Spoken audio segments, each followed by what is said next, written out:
ডিভোর্সের ক্ষমতা নারীকে কেন দেওয়া হয় না জানেন? তাহলে প্রতিদিন একজন জামাই তালাক হবে।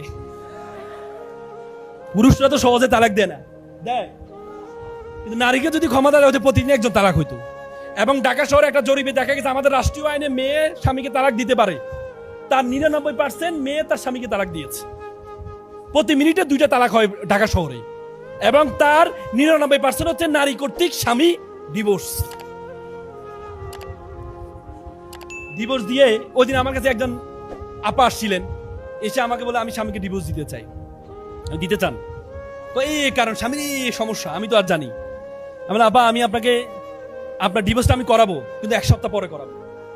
আমি আপনাকে একজনের নাম্বার দিব, আমার ক্লায়েন্ট ছিলেন, উনিও ডিভোর্স দিয়েছিলেন স্বামীকে। ওনার সাথে আপনি 5টা মিনিট বা আধা ঘন্টা পারলে দেখা করে ওনার সাথে একটু কথা বলবেন। পরে আমি নাম্বার দিয়ে তো শেষ, আমি আর খোঁজ দিই নাই। 1 সপ্তাহ পরে উনি আসছেন, এসে বলতে ভাই আমি ডিভোর্স দিব না। বলছি কেন রে ভাই? বলে যে ভাইয়া আমি ওনার সাথে কথা বলে যেটা বুঝতে পেরেছি, ডিভোর্স দিলে যে একটা মেয়ে তার বাবার বাড়িতেও কি হয়ে যায়, হ্যাঁ, বোঝা হয়ে যায়। আমি ওনার সাথে কথা বলে বুঝতে পেরেছি আমি আমার ডিভোর্স দিব না।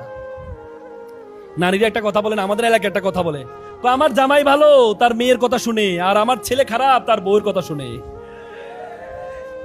নিজের সাথে আসলে বুঝেন নাই? হ্যাঁ, তার মানে ইসলামের যতগুলো বিধান আল্লাহ তাআলা তো সৃষ্টি করছেন আমাদের আপনাকে, নাকি করে নাই? করছে কিনা? তাহলে আল্লাহ যাকে সৃষ্টি করেছে তার মন মগজ চিন্তা ভাবনা কি আল্লাহ জানে না? জানে না? জানে কিনা? এই জন্য নারীকে ডিভোর্সের ক্ষমতা আল্লাহ তাআলা দেয় নাই।